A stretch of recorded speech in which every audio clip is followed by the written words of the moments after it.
Apa yang salah dengan surat Zahid? Ini punca kes yang dikutuk hebat. Sejarah bakal tercipta 18 Mei ini. Tun M tak boleh dianggap pembangkang, kata Hanif.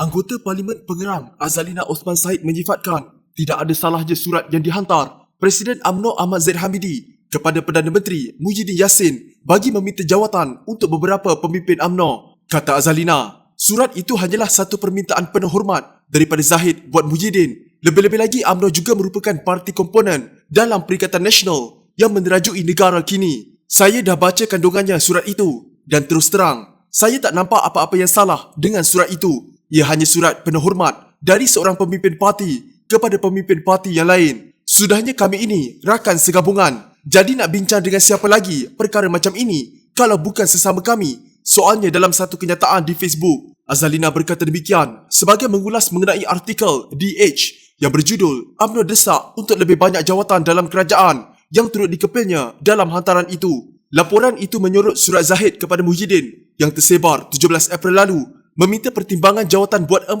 pemimpin UMNO Sabah. Mereka ialah pengerusi UMNO Sabah, Bung Muhtaradin, dicadangkan untuk jawatan pengerusi Jabatan Pembangunan Persekutuan Sabah, anggota Parlimen Kimanis, Muhammad Alamin, untuk jawatan Timbalan Menteri, bekas Menteri Abdul Rahman Dahlan untuk jawatan Ahli Dewan Negara, mewakili Sabah, dan Timbalan Ketua UMNO Sabah, Yakubahan, untuk jawatan pengerusi Lembaga Pelabuhan Labuan. Dalam hantaran sama, Azalina mempersoalkan reaksi negatif yang diterima UMNO berhubung pendedahan surat itu serta terhadap lantikan anggota Parlimen UMNO mengepalai syarikat berkaitan kerajaan atau GLC, sedangkan katanya banyak lantikan yang diperkatakan itu belum pun terjadi. Katanya setiap hari ada saja orang menghentam kerajaan Perikatan Nasional yang tidak sampai 2 bulan tertubuh yang menurutnya sekiranya diibaratkan sebagai bayi baru hendak beranjak keluar dari usia baru lahir. Lagipun saya tak ingat ada reaksi serupa dari orang awam ketika Kerajaan Pakatan Harapan lantik calon mereka. Jadi, maklum balas saya terhadap artikel DH adalah, bukankah kami bersatu, Barisan Nasional, PAS dan lain-lain,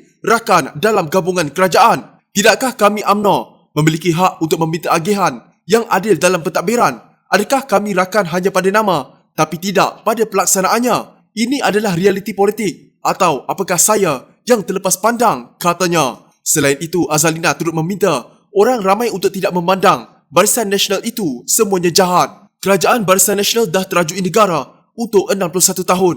Kami tak sempurna, tapi janganlah anggap kami ini semuanya jahat, tambahnya. Meskipun ada sesetengah pihak menganggap surat Zahid itu adalah amalan yang lazim dan normal, ada yang beranggapan ia sebagai campur tangan, malah ada yang menyifatkannya sebagai satu pembulian terhadap Muhyiddin. Dalam perkembangan lain, Azalina turut menzahirkan penghargaan terhadap kecekapan sistem kesihatan Malaysia berbanding negara lain. Ini termasuklah buat Ketua Pengarah Kesihatan Malaysia, Dr. Nur Hisham Abdullah, petugas-petugas kesihatan, bahagian kawalan penyakit Kementerian Kesihatan Malaysia dan semua yang memainkan peranan dalam memerangi COVID-19.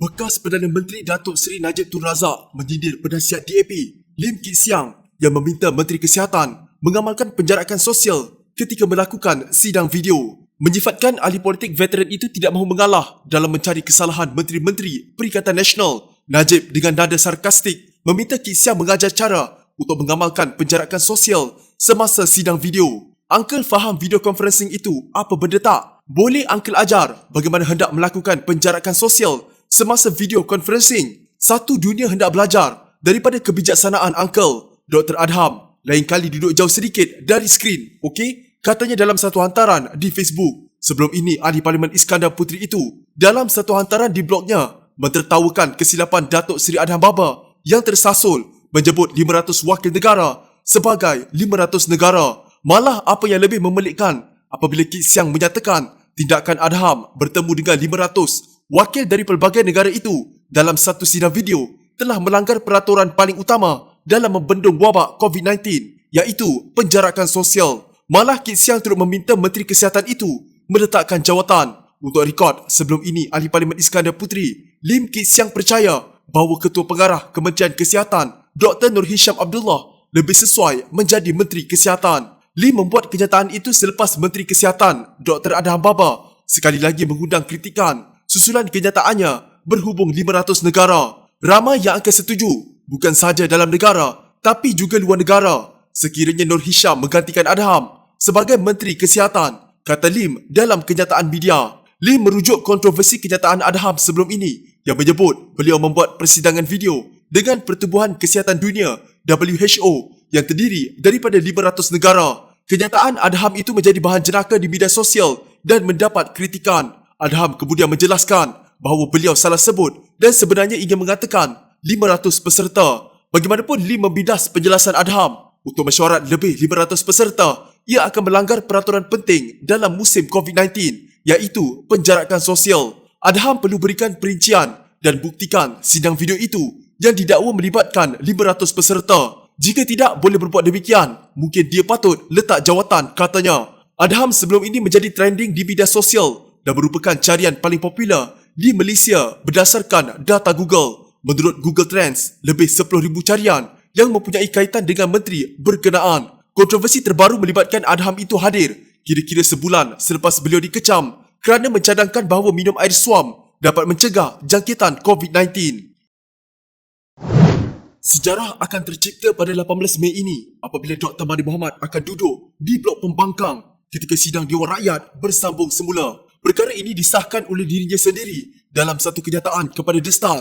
Dr. Mahathir akan menjadi bekas Perdana Menteri kedua yang duduk di bangku pembangkang. Sebelum ini Najib Razak menjadi bekas Perdana Menteri pertama yang berbuat demikian. Ini juga adalah kali pertama anggota dari parti yang sama tetapi duduk di kedua-dua blok yang bertentangan. Mahathir menjelaskan bahawa Bersatu dengan dirinya sebagai pengerusi kini terbelah dua. Jadi pihak yang menentang kerajaan tidak boleh duduk bersama dengan pihak kerajaan. Jadi ia harus duduk di kalangan pembangkang bersama-sama dengan Pakatan Harapan tetapi bukan sebagai anggota pakatan, katanya. Pada 24 Februari lalu, Bersatu menarik diri dari Pakatan Harapan sementara Mahathir meletakkan jawatan sebagai Perdana Menteri. Ini membawa kepada kejatuhan Kerajaan Persekutuan Pakatan Harapan dan akhirnya Muhyiddin Yassin diangkat sebagai Perdana Menteri baru dengan sokongan sebahagian besar anggota Parlimen Bersatu dan semua wakil UMNO, PAS dan gabungan Parti Sarawak. Sekumpulan kecil anggota parlimen yang dipercayai masih setia kepada Mahathir akan bergabung dengannya dengan duduk di bangku pembangkang. Mengenai pemilihan ketua pembangkang, Mahathir berkata bahawa beliau tidak akan merebut jawatan itu. Katanya, ini akan diputuskan oleh ahli parlimen pembangkang dan ahli parlimen Bersatu di blok pembangkang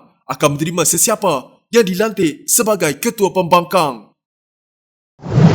Ketika ini Parti Perbumi Bersatu Malaysia dilihat mempunyai dua puak atau faction iaitu kumpulan Tan Sri Muhyiddin Yassin dan Tun Dr. Mahathir Mohamad. Muhyiddin Yassin, Presiden Bersatu yang kemudian bertindak keluar dari gabungan Pakatan Harapan serta menubuhkan Perikatan Nasional sekaligus menjadi kerajaan dengan gabungan seperti UMNO, PAS, gabungan Parti Sarawak. Dr. Mahathir yang merupakan pengerusi Bersatu pula kekal dengan Pakatan Harapan yang kini sudah bergelar pembangkang. Laporan media pula menyebut ada kemungkinan Dr. Mahathir akan duduk di blok pembangkang ketika persidangan Dewan Rakyat yang dijadual pada 18 Mei depan. Kenyataan ini juga diakui sendiri oleh Dr. Mahathir Mohamad. Bagaimanapun, menurut Peguam, Datuk Muhammad Hanif Katri Abdullah pula, walau apapun faction dalam Bersatu, ahli parlimen Langkawi yang juga bekas Perdana Menteri ketujuh, sebelum ini tidak boleh dianggap sebagai pembangkang. Walau apa sekalipun faction Parti Bersatu di bawah teraju Tun Mahathir tidak boleh dianggap sebagai tergolong di dalam pembangkang di bawah Pakatan Harapan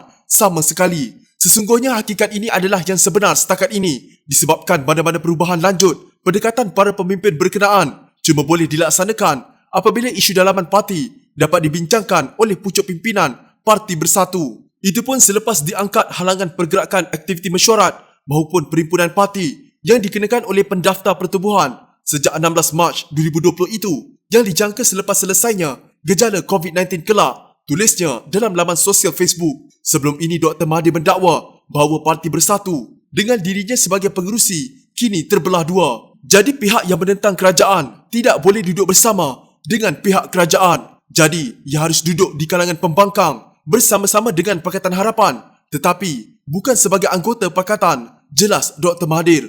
Mengulas kenyataan bekas Perdana Menteri itu, Hanif berkata, pada dasarnya ia mematuhi peruntukan Perlembagaan Persekutuan dan tidak bercanggah dari sudut kedaulatan undang-undang walaupun mungkin janggal di fikiran rakyat biasa. Beliau juga berpandangan bahawa ahli-ahli bersatu dan rakyat Malaysia tidak harus melihat perkembangan tersebut sebagai sesuatu yang tidak baik. Sebaliknya, kata beliau, mereka harus menerima perkembangan tersebut sebagai langkah positif agar politik negara dan tadbir urus kerajaan di bawah konsep demokrasi berparlimen di negara kita dapat keluar daripada kepompong maupun tempurung politik kepatian semata-mata. Pada masa yang sama, kesemua pihak harus sedar dan sabar terima hakikat jikapun ada apa-apa penyelesaian positif di kalangan para pemimpin parti bersatu secara muktamad, ianya cuma boleh berlaku selepas tamat tempoh Perintah Kawalan Pergerakan dan gejala COVID-19 itu kelak, insya-Allah, katanya.